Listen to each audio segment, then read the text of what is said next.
All right, so we're set with our recording and here is our presentation that I'll share. And so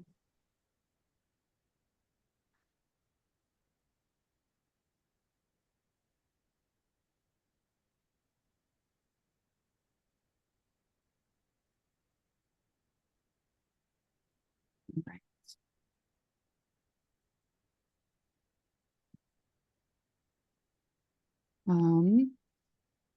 I'll make it a full screen here in a minute. I think I need to put something in the chat. So welcome to our monthly meeting.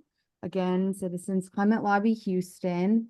And today's agenda is we can round robin around the room. I see a lot of new faces. It would be really great to hear from each of you. New members especially, and to just introduce yourself. And then if there is time at the end of the 10 minutes that we'll take to do this, we can go quickly through our more tenured team member and volunteers. And then we'll get into our different discussions. So yeah, please introduce yourself. Let's see. I'll just call on people if that's okay. Serena, could you go, please, if you're able to talk? Hello, can you guys hear me? Yes. Okay, so my name is Serena. Yeah, well, I don't know what else should I say. Just what is something that you look forward to for climate advocacy? Sorry? Like what's something you look forward to in Oh, your like climate advocacy journey? well, I'm in college right now, so I'm looking forward to like leaving college and then working a job that will allow me make a little bit of change. So yeah. That's great. Thank you. Jody, Yeah, just quick introduction and like what you're looking forward to for making progress in our climate advocacy. I've been here several times at this point. Sorry about that, Jody. Yeah, I went to the battery storage proposal in Katy. That's great. Thank you for being there for that. Yeah. Great. Okay. Nicole.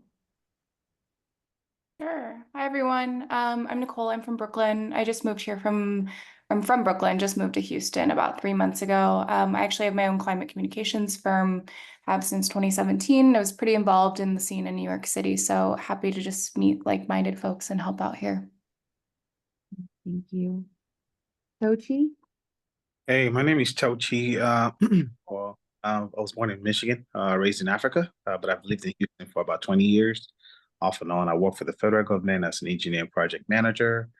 I'm also assigned to special project energy savings, and I do have this passion for, you know, making the climate a little bit better, cleaner, and leaving it better than it was. So I researched and found we had something like this, and I wanted to kind of explore it a little bit and see how that aligns with my values. Glad to be here. Thank you. Renee. I go by Rainy. My name is Rainy. I'm a student at the University of Houston, and I'm hoping to go into environmental law or policy to hopefully improve the environment that we live in. And I'm just here to see kind of what you guys do. Great, thank you. Mark, those in the room. Okay. Haley, would you like to introduce yourself? Hi, my name is Haley, and I was born in Houston, and I'm looking forward to working together to make an impact on our climate. So, yeah. All right. Glad you're here. And Christy? Hi, I'm Chrissy, and I'm a fairly new member, and this is my first meeting, but I've done some of the online lobbying and sending out postcards on October 15th to voters. Right. Yeah, and then that's John and I. Great, thank you all so much. So, and then also on the call, I'll just run through our more tenured team members. So there's Mark and John and Judith and Roger and Jim. And also on the call is Manuel. And we really appreciate your consistency on the calls. As y'all might can see from his background, Manuel is in the office of Penny Morales Shaw. And, but Manuel, do you want to, say a few words for yourself? Yeah, sure. So yes, my name is Manny. I'm here on behalf of State Representative Penny Morales Shaw. I come to these meetings to take notes and give them to the rep, and I look forward in making changes in legislation for climate, or at least aiding in it. Thank you so much for being here. Of course, of course. I believe I, called on everyone. And so just thank you for all of the newer team members and volunteers for introducing yourself and for taking the time out of your Saturday mornings to be here. And so we'll go ahead and get started. I'll take a second for you to take a picture of this QR code, and I'm also going to put the link in the chat. And anytime there's other links throughout, I'll do my very best to put them in the chat. That way you can follow along, but this QR code and link will take you to the slideshow, so that you can also follow along if you wanted to have the slide deck on your phones. All right, so next up in the agenda is to recap our annual meeting that we went to in Galveston. Some of us went to this in Galveston. And so just for the new team members and volunteers that are here, what Citizens Climate Lobby does at a national level is have 2 national meetings. The first national meeting is every June. It's a large conference that's hosted in Washington, D.C. And folks from across the nation and some folks from in different countries come to DC for this national conference, and also a lobby day where we go to Capitol Hill and we lobby in person our representatives and senators.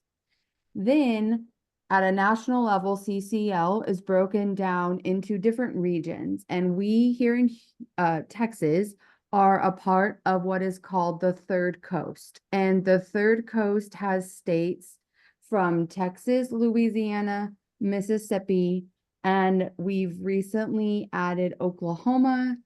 And I feel like I'm missing 2 states. I think Alabama's with Florida. If anyone knows, you can jump in. But that's our region. The Third Coast is our region. So every year, we have a regional conference that is in person. And this was the 10th annual regional, and it was the second time that we met in person since COVID. So there was a little bit of a pause, of course, during that time. But so last year it was in New Orleans, and this year it was in Galveston. And so a couple of us went, and we'll use this time to just talk about our experience. So there were 5 keynote presentations, and then there were 3 breakout sessions with about 3 to 5 speakers in each of those sessions.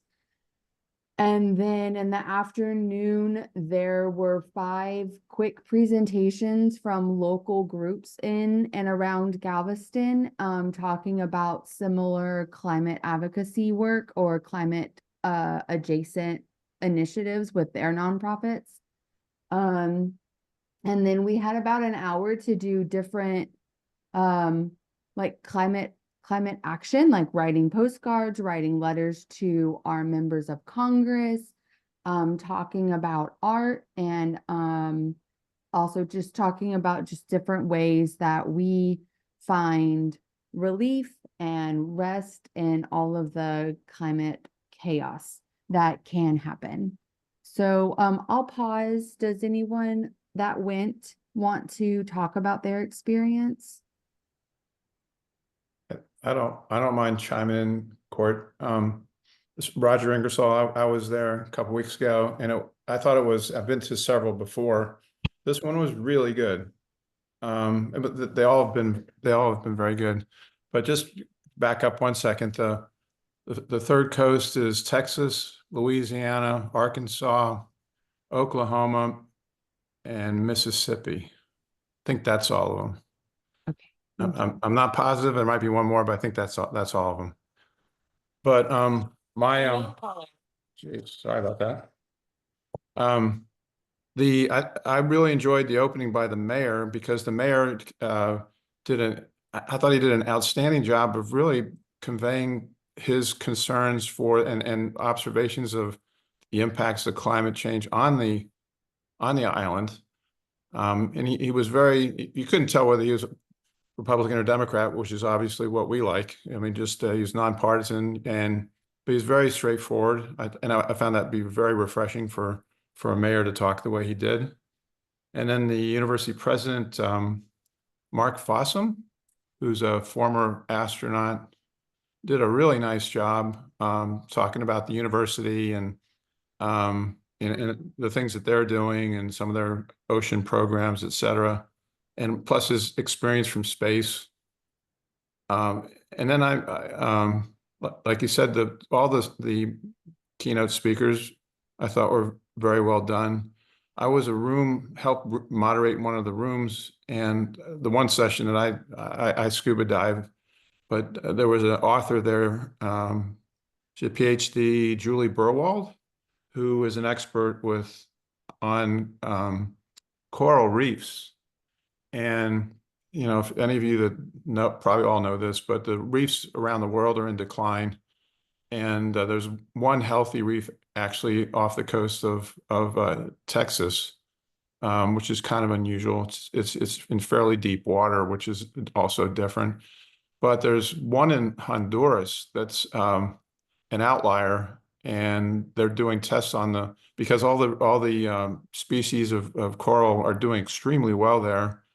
And they don't really know why, because they're declining and dying around the Gulf. So she did a talk on that. But anyway, I just really enjoyed the conference. I thought it was, and Susan unfortunately couldn't be there, but Matt, her husband, did a great job emceeing the thing.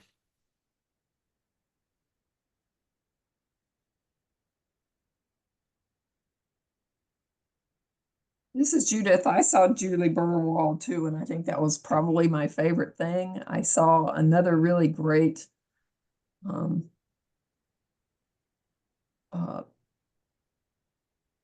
what do you call it? One of the breakouts? One of the breakouts about people working within their communities and to solve problems, including climate, but mostly listening to the community to find out what the community's needs were and how those issues crossed with climate issues and other issues. I think it was mostly solar that they were talking about. A lot of the people that were talking had solar projects within other community projects, and it was really interesting to hear their experiences and hear about how, you know, you can't do solar anywhere if there are communities that have other issues that are more urgent. So I enjoyed that. If I could mention Well- one other thing, it was just, what's really nice on these conferences is actually meet people in person, because instead of being on a Zoom that was the first time I ever met Joe in person. So it was just, I had a vision of him being like this face, and he actually was a human being.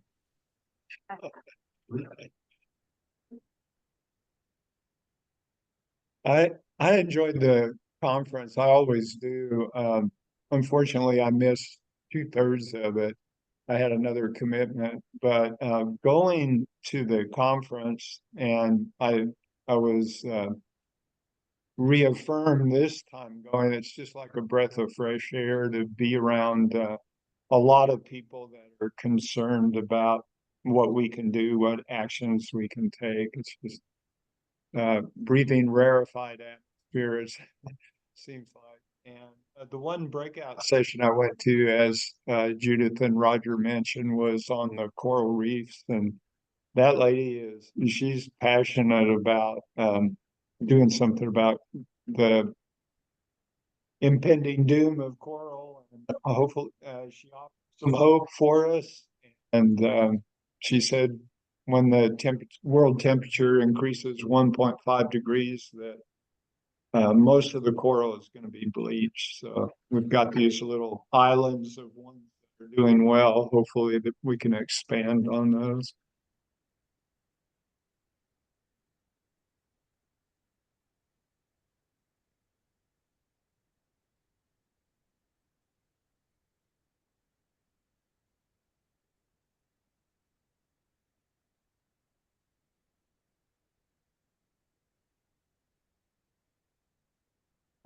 So I was in sessions, related, so there was a, congruent session to this solar breakout, and it was more focused on, alternative energy in general, and there was, a speaker there that was from Mississippi, and he does solar, and he was talking about how, I'm sorry, he did wind, and how a wind station went up in this community, and just talked about how there were conversations before, and there was ultimately buy-in from the community. And then there was an individual from HARC, Houston Advanced Research Center. And she was talking about policies, and like specifically about how some of the recent legislation that's come out is helping to pave the way towards utilizing different energies. And HARC has this initiative to really dig into legislation and start to what I perceive as be a voice, be an additional voice. So HARC is a reputable research center here in the greater Houston area, and for them to have been present, and then also this specific niche of legislation and policy, and they're going to be a strong voice in the climate realm for the local legislatures to hear from. And so that was really encouraging. And then there was an individual, and I think it was Jupiter, and they were out of Austin, and that I believe is solar. And just again, like talking about how new and upcoming legislation will start to make it more feasible and straightforward to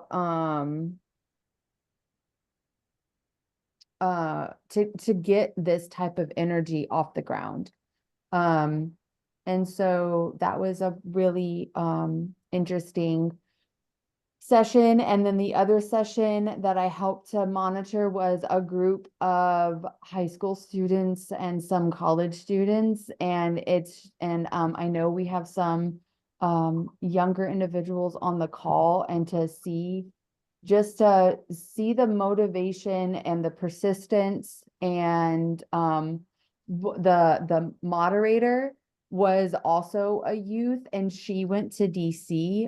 She was on our call last month, I believe, and or recently, to talk about her experience in DC, and then she was moderating this group. And so I just was just very happy and grateful for youth being at this conference, and for our younger generations just being represented in this space, and also just taking time out of their days and weekends and their interest in making effective climate legislation. And then the last group I listened to was a group of women, and they were just talking about their experiences and how whether they're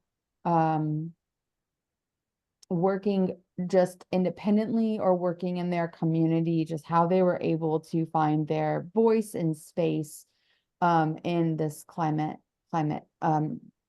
advocacy atmosphere. So yeah, I agree with Roger. It was really just great all around. The amount of speakers, the depth, and what they spoke about was very informative. And some of the keynote speakers at what they're doing at the local level.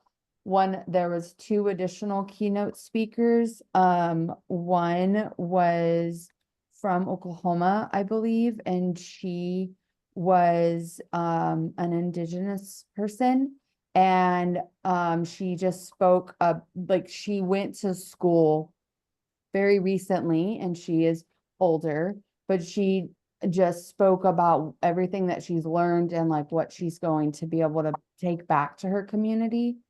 And then there was an individual who is a part of Republic Ian, and they are a right-based organization that speaks on different topics.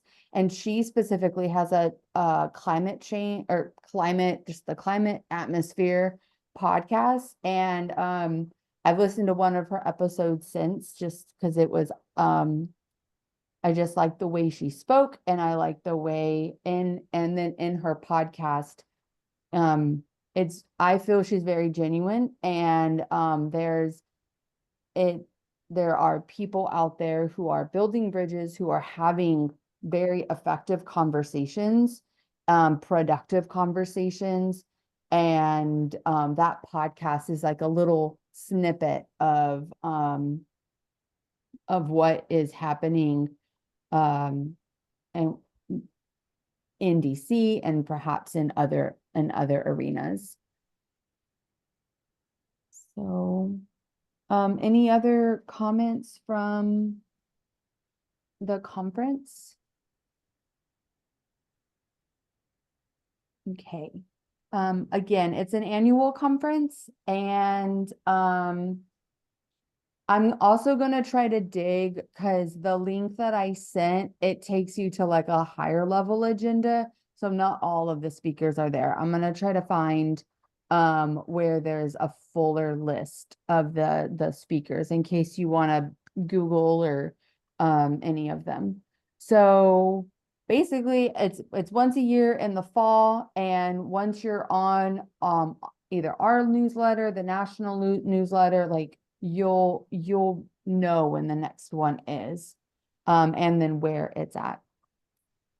So from there, I am going to pull up a video that we'll watch, and then John Glover is going to lead us on a discussion. So this has been, I think this might be video 3 of a series that we've been doing just on feedback loops. And so I'm gonna pull up the video and get it started. Record? Yes.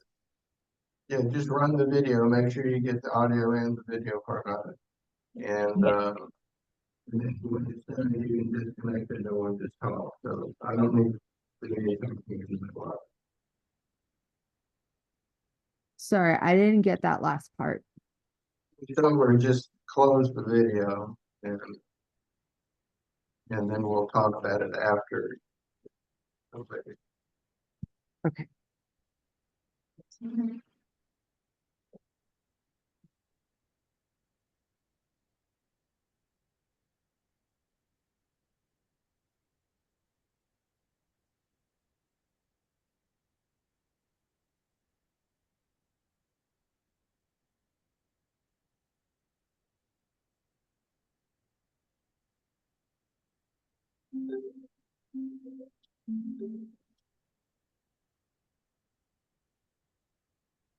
On permafrost.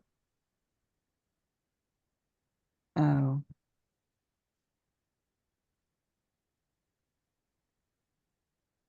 Yes, I think that's what this one is. I gotta make sure. Were y'all guys able to hear it fine just now? Hear you.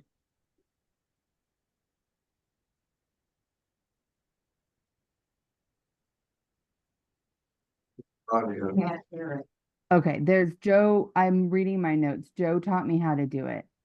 Click share, open, right, check mark. You do the share, there's a little button usually you have to click. It Yeah, says share. I think you're gonna have to exit out of this and then go back into share, and then there's a button for related to video volumes. I can't remember what it says. Click share and then look for the button that says audio. Oh, okay, I see. The bottom. Share sound. They make it hard to find. Okay, I think I got it. In the Northern Hemisphere, nearly 1/4. Was that better? Yes. Yeah. Okay. Thanks for your patience, y'all. Of the land is covered by an icy expanse called permafrost. Extending from the surface down thousands of feet, its soil contains billions of tons of carbon-rich plant and animal remains suspended in a perpetually frozen state. But now, with human activity warming the Arctic 2 to 3 times faster than the rest of the globe, this permafrost is starting to thaw. And alarmingly, it contains twice as much carbon as in the atmosphere today, and 3 times as much as in all the world's forests combined. As it thaws, microscopic animals called microbes that have been frozen for up to tens of thousands of years are waking up and feeding on the newly thawed carbon remains, emitting dangerous heat-trapping gases. If we were to take all of the microbes on Earth, we'd find that they'd weigh probably 50 times more than all of the animals on Earth. Now, these microbes need to eat, and what they eat are the dead remains of plants and animals. And as a byproduct of feeding on that material, they produce carbon dioxide and methane. To understand how warming temperatures accelerate microbial activity, you need to look no further than your own kitchen. It's like having a chicken in your freezer. You take the chicken out, you put it on the counter, and it starts to thaw. And then you go away for the weekend, you forgot about the chicken that's on the counter, and you come back and, the house smells and the chicken's decomposed. That's what happens to the carbon that's in permafrost. It's fuel for microbes. As they're breaking it down and using that fuel, they're releasing greenhouse gases, carbon dioxide and methane into the atmosphere. Driven by fossil fuel emissions raising the temperature in the Arctic, these microbes are amplifying the warming as the permafrost thaws by releasing more carbon dioxide and methane into the atmosphere and warming the climate even more in a self-perpetuating loop. Which of these heat-trapping gases is released depends on the environment in which microbes digest the carbon. In oxygen-rich conditions like soil and lake surfaces, microbes produce carbon dioxide as a byproduct. But in environments lacking oxygen, like bogs and muddy lake bottoms, they produce methane, which is nearly 30 times more potent at trapping heat than carbon dioxide. Scientists predict the impact of both methane and CO2 added to the atmosphere from permafrost thaw will be staggering. The amount of carbon that could be released from thawing permafrost by the end of this century has been estimated to be up to 150 billion tons of carbon. So to put that in context, the US is currently the second largest greenhouse gas emitting country in the world. If we took our current US emissions and added that up through 2100, this is on par with the amount of carbon that might be released from thawing permafrost. Last summer, while working in her usual field location in Alaska, Natalie witnessed a remarkable acceleration of permafrost melting. First of all, it was very, very warm. It was 90 degrees Fahrenheit in the tundra. There were places where we walked where my foot fell into the ground because there was no longer any ground structure because the permafrost was thawing.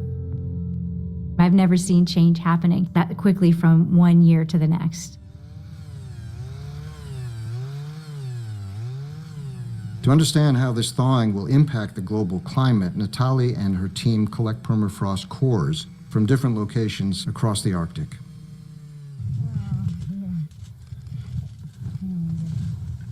In the lab, she analyzes their carbon content and composition to determine how much gas will be released when the permafrost thaws. These cores were taken from a location that has really organic, rich, deep, peaty soils. And you can tell that when you look at this core because it's really dark brown, and that dark brown color means that it holds a lot of carbon. The thawing permafrost not only impacts the climate through the release of greenhouse gases, it can entirely transform the landscape, as Natalie has seen in Duvany Yar, Russia.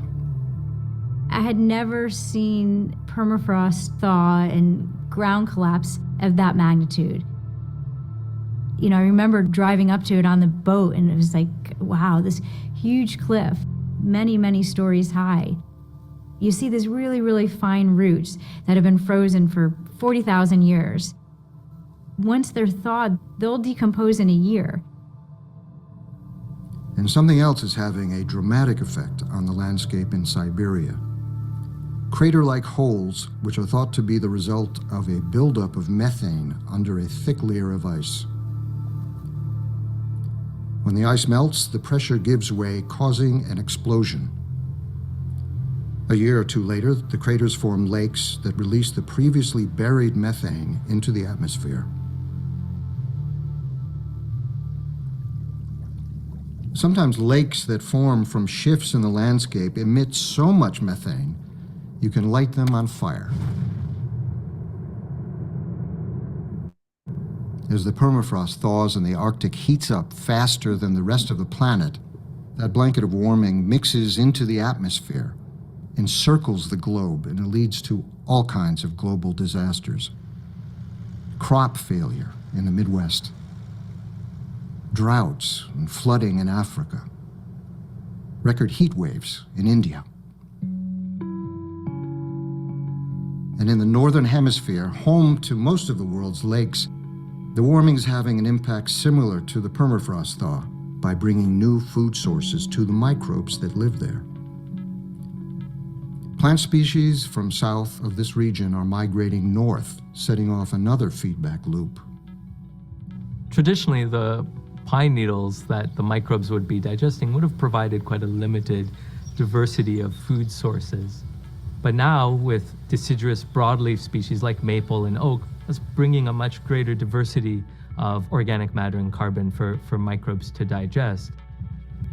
More food choices means an increase in microbial activity, which in muddy lake bottoms lacking oxygen leads to methane production, a warmer climate, and more greening of lakes in an ever-amplifying loop. And the geographical range where this dynamic is happening is expanding.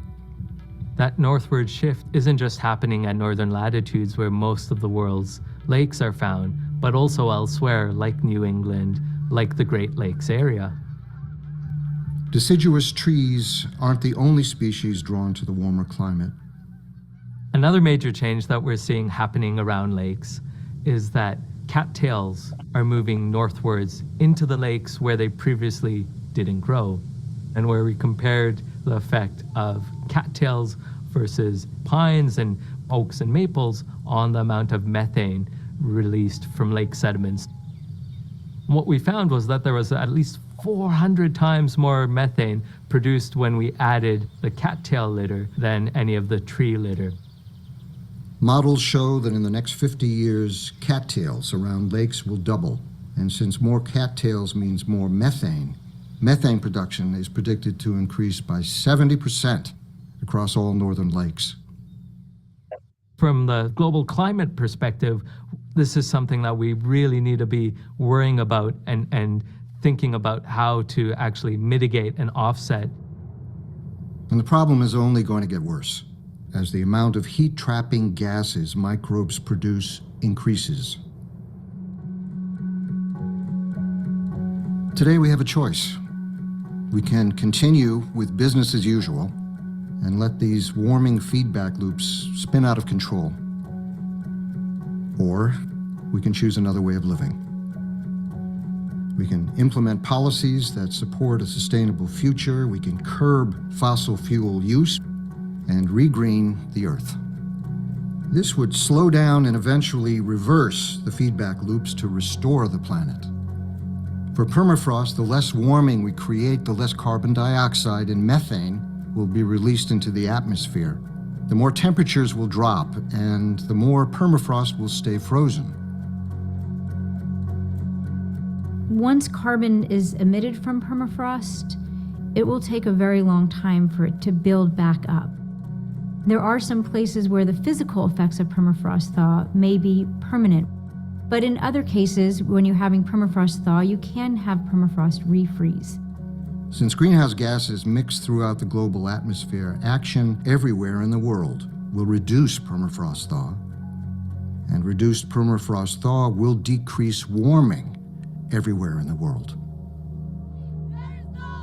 Communicating with our policymakers that this is important to us, that this is impacting each one of us, that this is important for human health, for human well-being, is the most important action that each one of us can take. To successfully address climate change requires unprecedented level of societal cooperation across nations, cooperation within nations, across multiple sectors. And that could happen. It does require leadership. Ideally, what science can do for us in this conversation is illustrate different possible futures.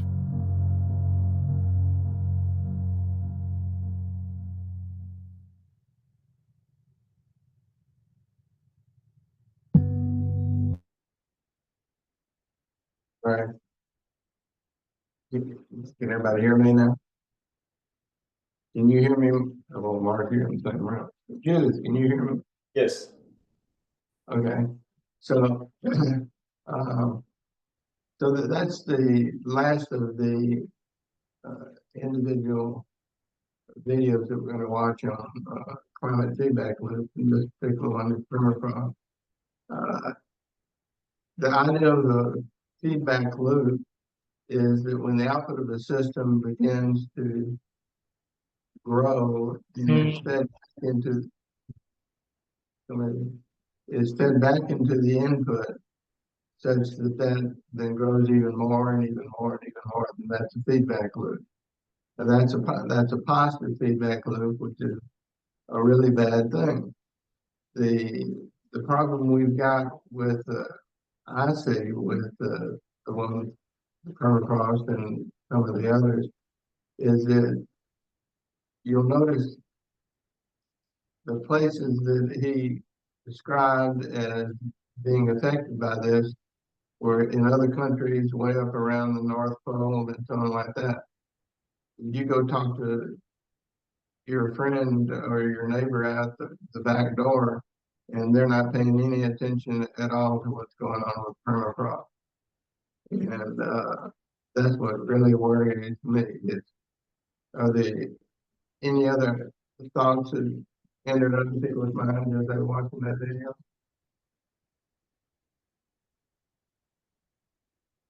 I think you hit on something, John, because the area in question is very lowly populated. There are no big constituencies that are, being affected directly. But I think I mentioned last meeting that I was lucky to have worked up there, and communities with Eskimo, Aleut communities up there.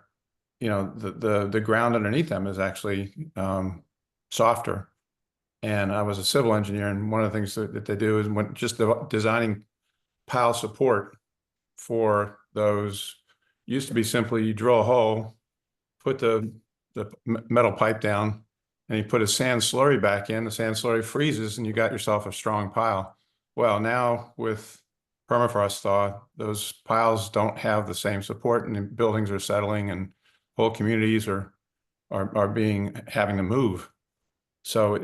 But the population's so low, and nobody knows about. It's kind of like the ocean.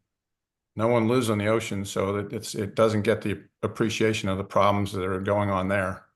So you're exactly right that there's just not enough recognition. Here in the woodlands, everybody can, if you run low on water, you can just go purchase water. You can work around anything. You can get, more air conditioning, whatever. But people up there, it's a completely different situation.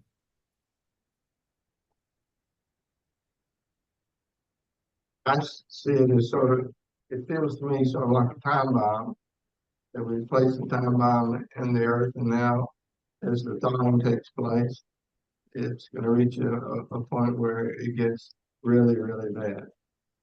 And if you go outside or talk to any of your neighbors, I was at a party last night, I had about 20, 30 people. I could have asked, is anybody here concerned about permafrost? I don't think Christy was at that meeting. What do you think, Christy? Was anybody there that said they're concerned about it? Well, no, I think that the people that were in our group are concerned about climate change, but I didn't really know the issue with permafrost. That's the first time today that I've heard that issue. Right, and so the term permafrost, that mechanism is working right now, and it's getting worse and worse, and no one's paying any attention to it. And what I'm also concerned about is that since it's a nonlinear, ever growing positive feedback loop, then it does not get modeled well, if at all, in the climate models that are telling us what's going to happen. So it could be worse. It's sort of like these hurricanes that have happened this year. They're all bigger than everybody thought, because if you're getting hurricanes that are getting larger and larger, and then they don't model well. And I think that's what's happening. But I fear is happening with permafrost. Now we are past the allotted time, I believe, for this. What we're going to do is next month, we'll show the summary video on the feedback loop, and then I'll try to have a more broader discussion about it. Anybody else have any other comments on it? Jim, go ahead, please. Thanks for reminding us of this important aspect. Particularly the Northern Hemisphere, the Yukon, Nunavik, Alaska that they mentioned, and particularly Siberia, as well as the Canadian Arctic Islands. This is potentially a big problem. And I mean, in the record, we've seen smaller permafrost meltings that bring up remnant rings of sediment and such that are just a few meters across. But these big permafrost thawing events, you see that the resultant sinkholes are tens or hundreds of meters across. So they're, visible by satellite observation.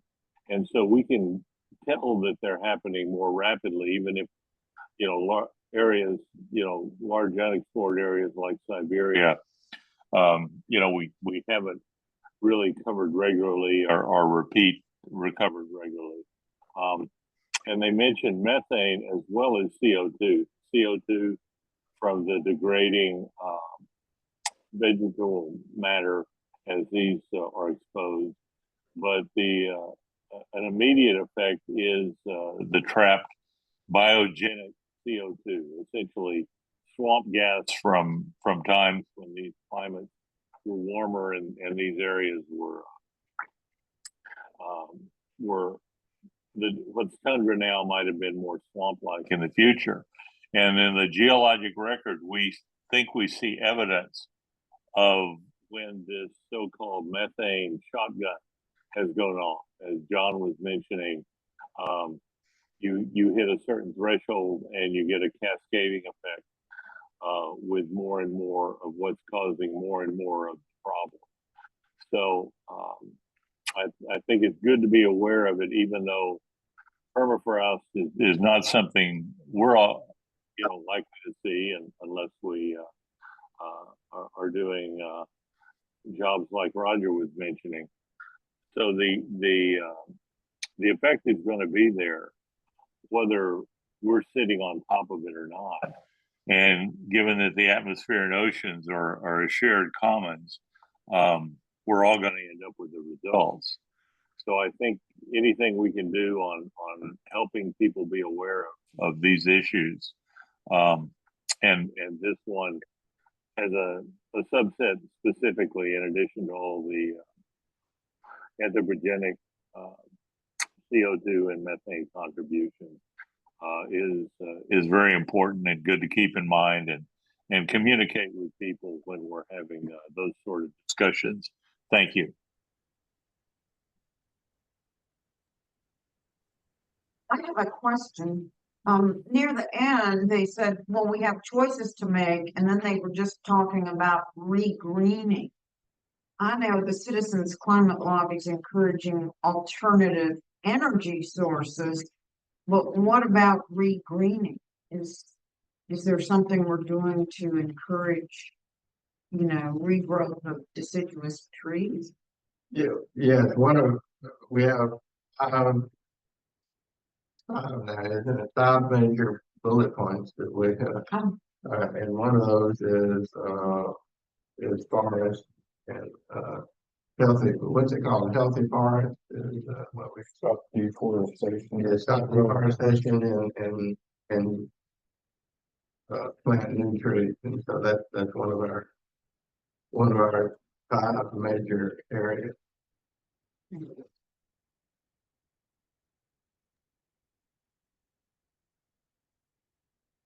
If I could, whenever I get to show the slides I have for this week, that's a great segue, because we have an opportunity to join with Houston Wilderness to plant trees as a CCL activity. So it's one of the things I was going to talk about.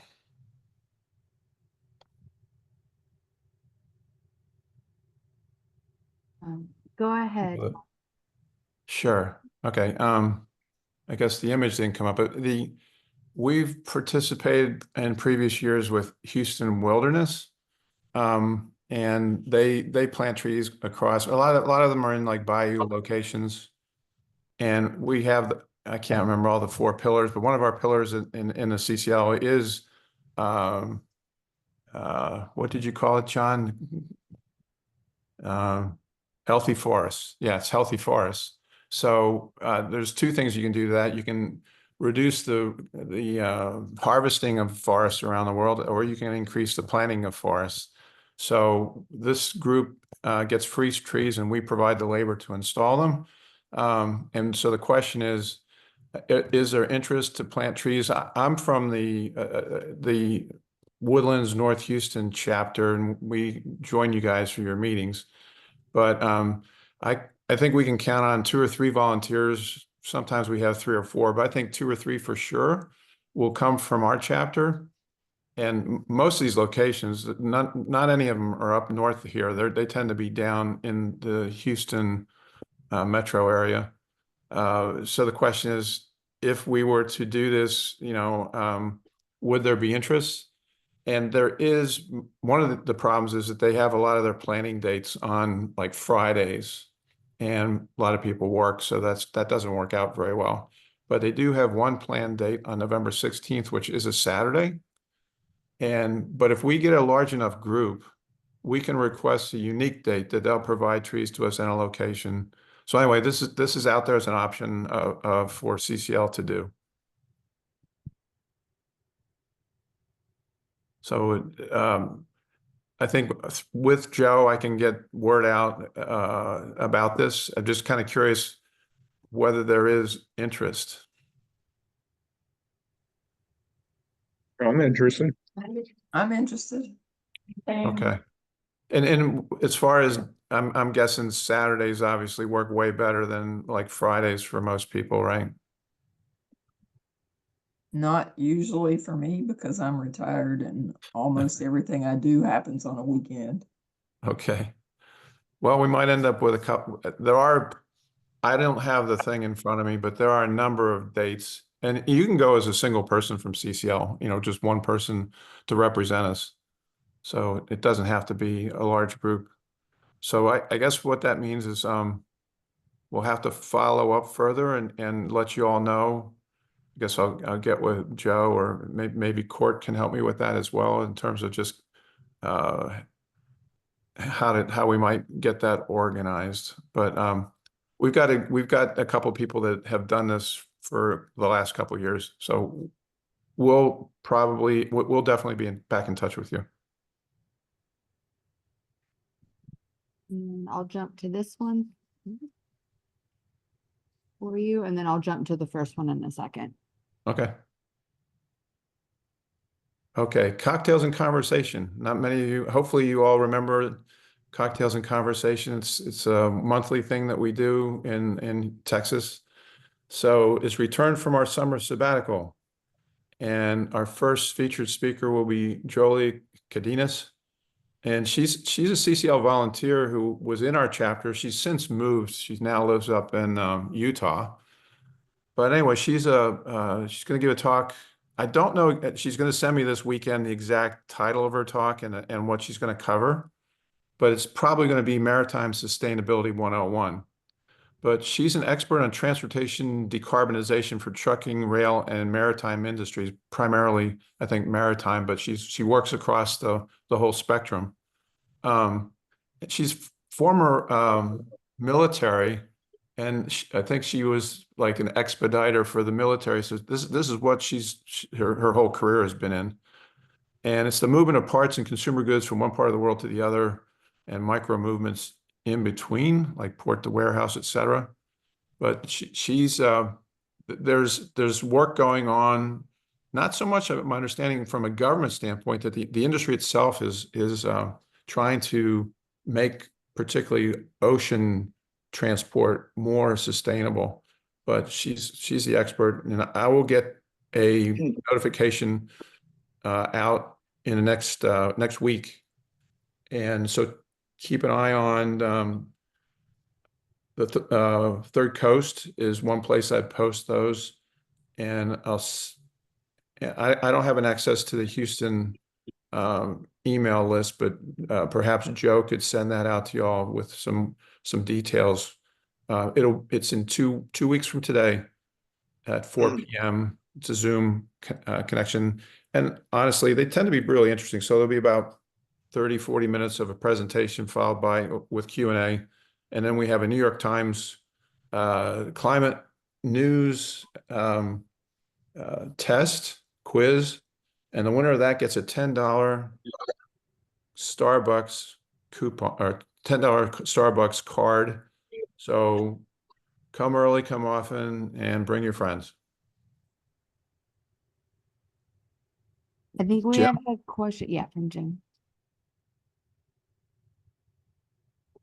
Thanks for setting that up, Roger. That is important, and I don't know how much folks have been aware of the contribution, of particularly maritime, to the overall atmospheric carbon. I've seen numbers between 3 and 6% of the global contribution is from maritime traffic, and so that's significant and steady. And it's nice to see that some people are thinking about working on it.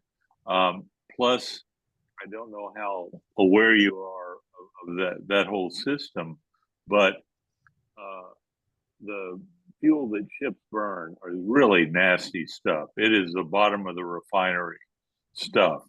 So you're also contributing, a lot of sulfur, nitrogen compounds, and all of the other stuff that's in the remnants of the petroleum that they use for fuel oil. So doing something about that as a sector is going to be very, very significant. Thank you. Thank you. And the more I think about it too, we talked earlier about Julie Burwald. I'm going to contact her to become my cocktail and conversation speaker, because many of you probably didn't get a chance to see her talk, and her talk was outstanding, and I'd love to see it again. So I'm going to try to get her for a future CNC.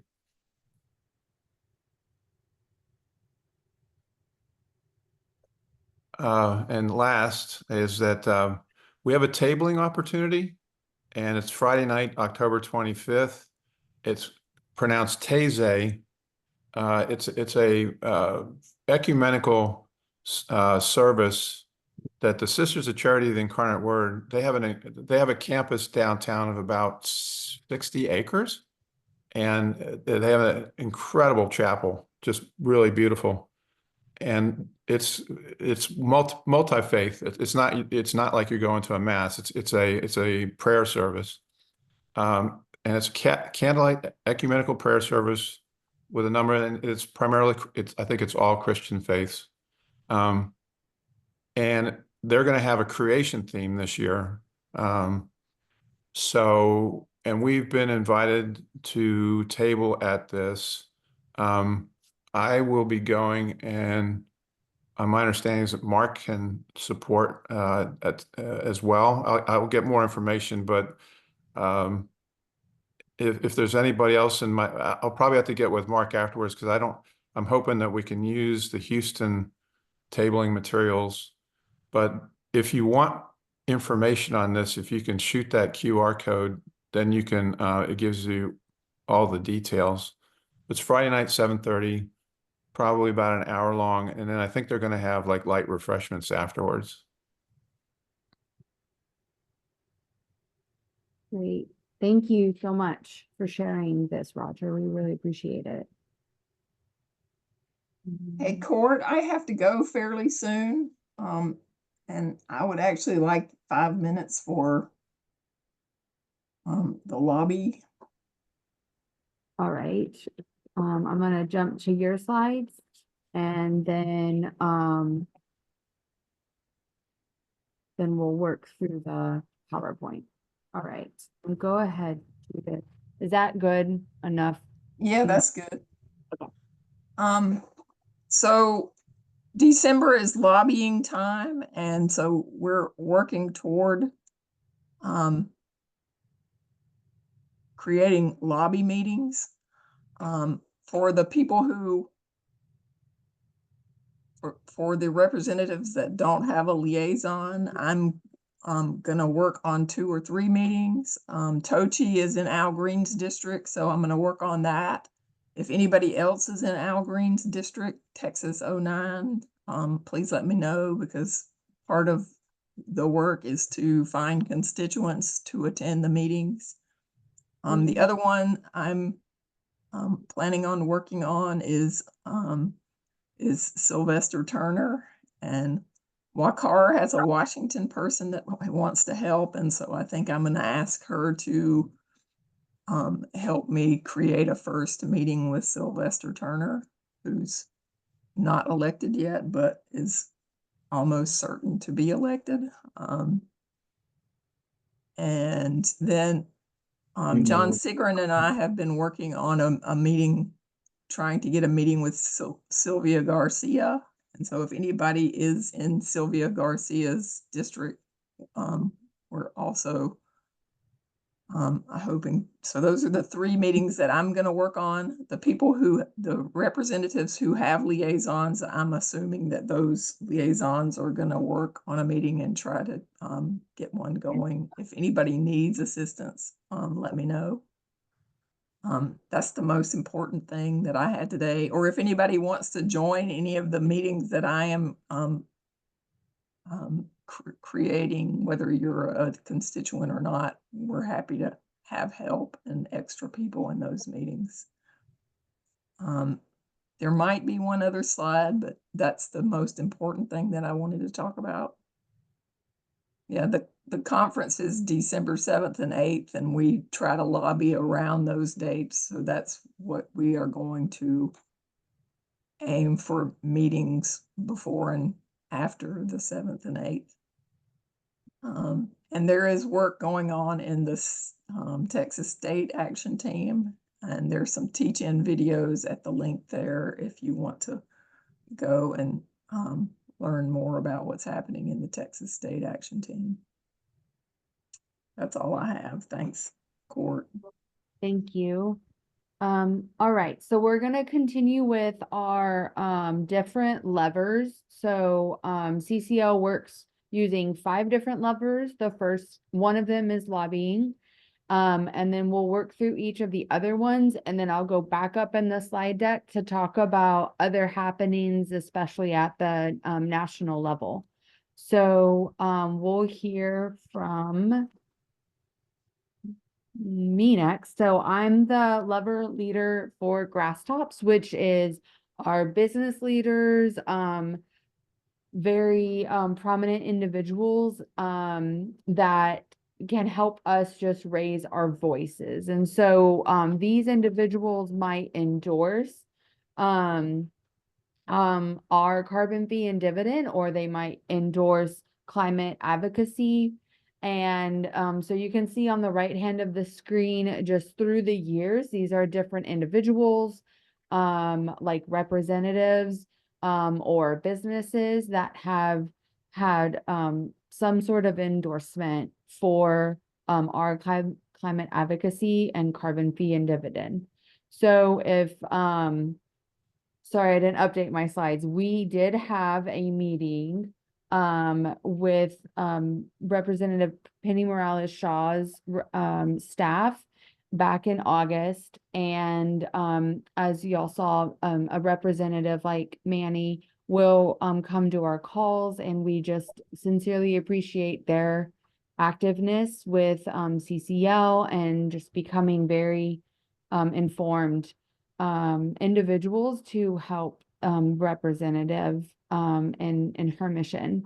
And so as Judith brought up, the Texas State chapter, different CCL chapters across the Texas state have this initiative to engage our Texas legislatures, representatives, and so in the spring, this coming spring, we will go to Austin, and in these months leading up to our trip to Austin to lobby in person, we have there's a group that's been providing different resources, as Judith has mentioned. So if you're interested in learning more about this lever, you can email me and we can have a discussion. And next is Mark. And I'll go ahead and show this slide for you, Mark. All right, thank you. Yeah, so the grassroots team, usually we focus on either giving a presentation to a group that is interested. So we've done some presentations for some churches and a couple of student groups at colleges and some environmental groups. But we don't have to confine ourselves to those types of groups. We're open to anyone who's interested in hearing about what our message is, about what we can do about climate change. And we also do tabling. So if we can find any events where tabling is welcome, the one up on the screen now is coming up next Friday. It happens every year. It's called Citizens Environmental Coalition. They have a big, kind of like a conference. They have some pretty high-level speakers lined up, and I think they have breakout sessions. So I've told them that we're going to have a table there. They accepted that. The tickets, if you want to go, they're pretty expensive. So even with the $50 discount, you would have to pay $99. So yeah, but I'll be there. Anybody who's interested and willing to go is welcome to join me. And I believe that's all I have. All right, thank you. All right, next is the media team, and that is led by Joe. And so Joe puts together our monthly newsletter, which you should be getting in your email. If you can't find it there, you might try your promotions box. And if you're still having problems getting this newsletter, please let us know. If you are new to CCL Houston specifically, it might just take one more month to get on the big newsletter email push. But he has really great content. And then also in there, you can find our previous meetings recordings if you're interested in that. And the media lever is not only to help us volunteers stay informed, but also working on writing letters to the editor and opinions to the editor. So whenever you are reading the newspaper, if you find a topic of interest and want to respond to it, that is called a letter to the editor. And so if you want to find out more information, you can click that link and understand that part of the media lever. And additional parts of the media lever would also include, like, if we have opportunities to be interviewed. I think like 2 or 3 years ago, we were interviewed. And so there's just different opportunities like that could come along. But if you are a frequent newspaper reader, that would be the best first place to learn about how you could raise your voice for climate advocacy sharing and write a letter to the editor. And then, oh, sorry, go ahead. I'm sorry. Could you go back to media? So I know we have a number of new people and they may be interested in how can they get the newsletter. So what you need to do is go to the CCL National website and join. And when you do that, they send us your contact information, your email, and then we put you on the newsletter list. I think the website for the national is cclusa.org.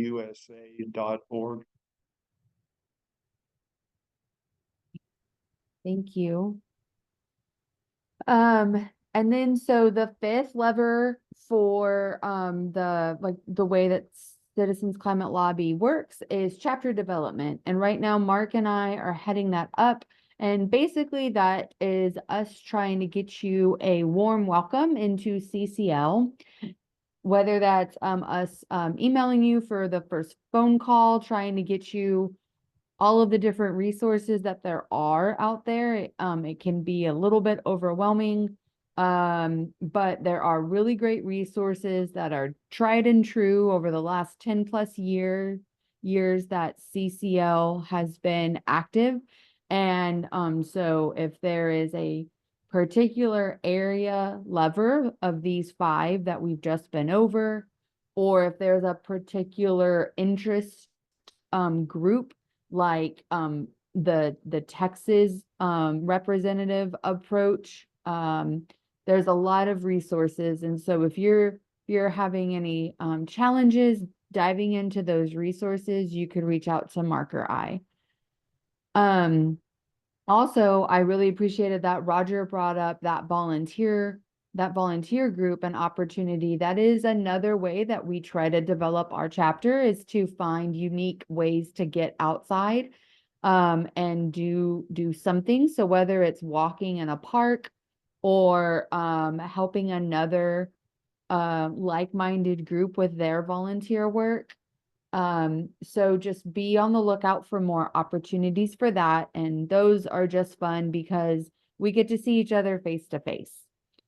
So just bear with me for a minute. I'm gonna cycle back up to our other slides to discuss. Okay, so someone there in the room has talked about the Texas postcard project. And so this is a way for you to help get people interested in getting the vote out. And so this is the second year at least that Citizens Climate Lobby is doing this initiative. And you can click that form to sign up for postcards. And as you can see, they're due to be like in the mail by late October, with the initiative or the goal to get out these postcards. So to encourage environmental voters to vote. So this mimics the Environmental Voter Project, which is EVP, in their efforts to send out postcards to vote. Now CCL has picked up this strategy, and so that's the purpose of the project, and it is a great way to volunteer and help us again, like with that, like effectively it's a grassroots approach to help encourage people to get out the vote. If you aren't able to send off postcards, but maybe you would like to contribute, there is a way to donate money for stamps. And so this individual, Victoria, is out of Austin or San Antonio. And she is the one who's heading up this project. So her email is available there. Additionally, there is an action team for election engagement, as you can see on this slide, and they are ramping up a project to also encourage individuals to get out the vote, as you can see for this November election season, by doing a phone bank. So if you have time to sit down and get on the phone, or maybe take a walk and get on the phone, you can help this initiative. You can see that this phone bank will be in operation through November 5th. And then here is a link so that you can sign up that way. So 2 great ways to do some grassroots action from your house. Okay, we are going to watch this quick video to... Hi, I'm Dana Nuccitelli. Just want to check, is my volume still correctly set? Can y'all hear that? Yeah. Okay, great, thank you. All right, so we're gonna watch Dana discuss some policies. CCL Research Coordinator, and today I'm going to be translating some legislative text related to CCL's policy agenda, because public policy should be for everyone.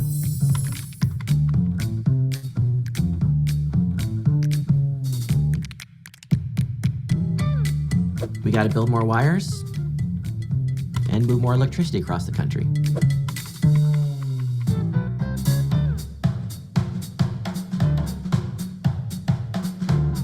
So imagine there's a bunch of wind over here, and there's a bunch of people over here, and we need to get the electricity from where the wind is to where the people are. And so the Department of Energy is going to be like, wow, that's really important. We need to make it easier to build a transmission line to connect the two.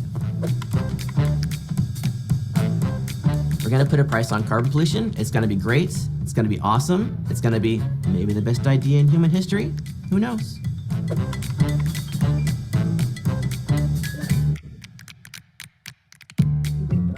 The money collected from the carbon fee should be given back to the people to help everybody afford the transition to clean energy, because nobody should be left behind.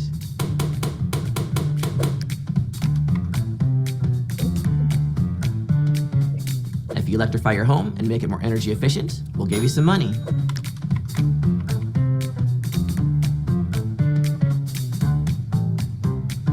If you want, you can use money from the bipartisan infrastructure bill to grow more tree seedlings.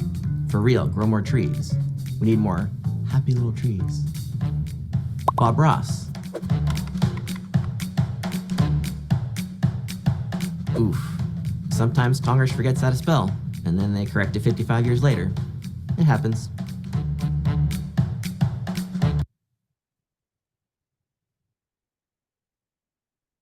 That was fun. So yeah, I do appreciate that CCL is finds interesting, fun ways to explain policy to us. So that was a resource. And sorry, I'll go back to sharing.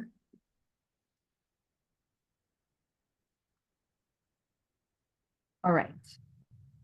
So as soon as we get off this call, I would like to ask you to go ahead and take a few minutes to send a pre-worded email to your elected member of Congress. So by clicking that link, it will take you to a very helpful and direct way to send a pre-worded email based on to your congressional leader based on your address. And so this is another tool that CCL has for each of us to continually be active members and make sure our voice is being heard.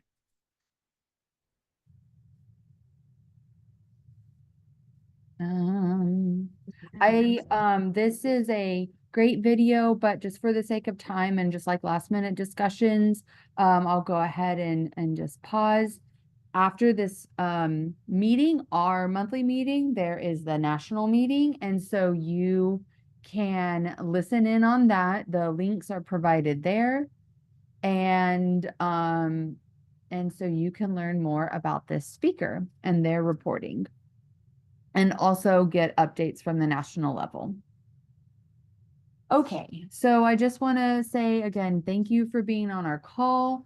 And I would just like to spend the last 8 minutes here discussing anything that you have taken away, anything that you have been working on, and just last minute discussions that it's always nice to share. Well, I have a couple of things to report about local developments. I live in Bel Air, and the Bel Air the major administrative building just finished installing solar, so that's good. Also, I was on the Building and Standards Committee and Planning and Zoning, and Bel Air, along with a lot of other local cities, has increased their tree ordinance, and they make it difficult to take down a tree. And they also, if you're applying for a permit to develop a piece of property, they require you to put up a certain number of trees. And we look around to see what other cities are doing, and this is a very current trend, including the city of Houston. requiring putting up a definite amount of trees. So that's good.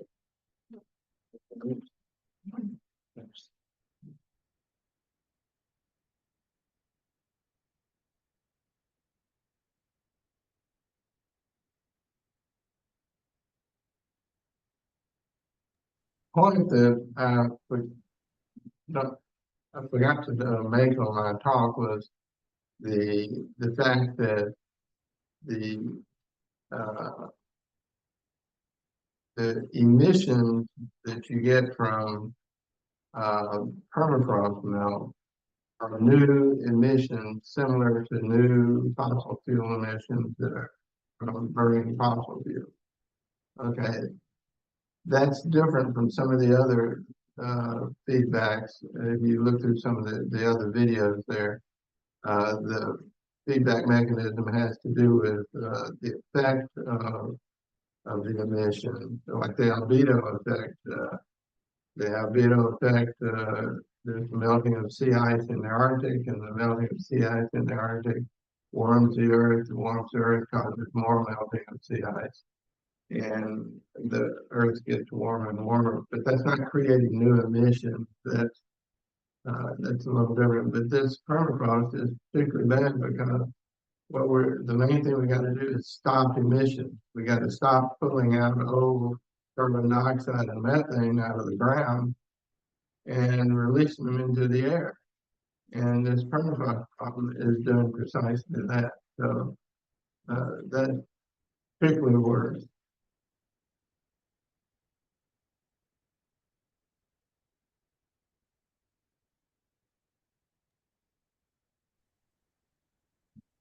Yeah, the albedo effect is linked to permafrost thaw, though, because when you lose the white cover, which is happening all over the Arctic plains, and plus the loss of sea ice, that just means more heat's absorbed, and that's what melts the permafrost, which starts. So they're actually strongly linked, and but yeah, it's not the actual CO2 that's released, but it causes the permafrost to thaw, which then causes the methane to be created, et cetera.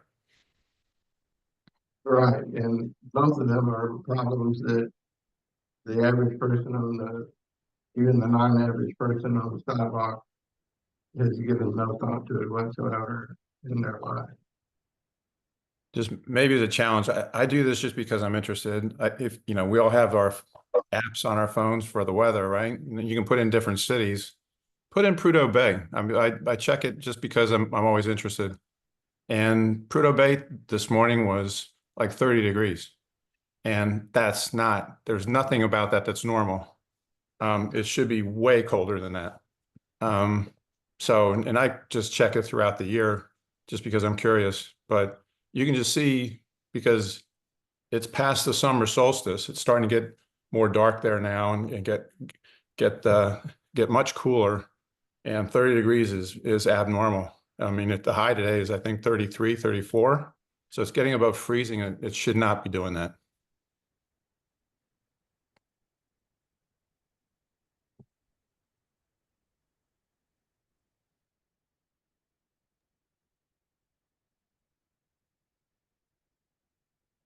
Right. Well, thank you, everyone. And we just really covered some great content. Again, there's upcoming opportunities to table. If you're interested in that, please reach out. Upcoming opportunities to get together outside of our screens and really green up our world. So if you're interested, please reach out. And yeah, get on the national call if you're able, and please join us back here in November for our monthly meeting. And between now and then, make sure you're talking about voting and encouraging people to be well informed, to make a great vote, to help get some really great climate work done. Appreciate every one of y'all. Thank you. Thanks, Court. Bye, y'all. Everybody be safe. Yeah. All right, thank you. See, Albie.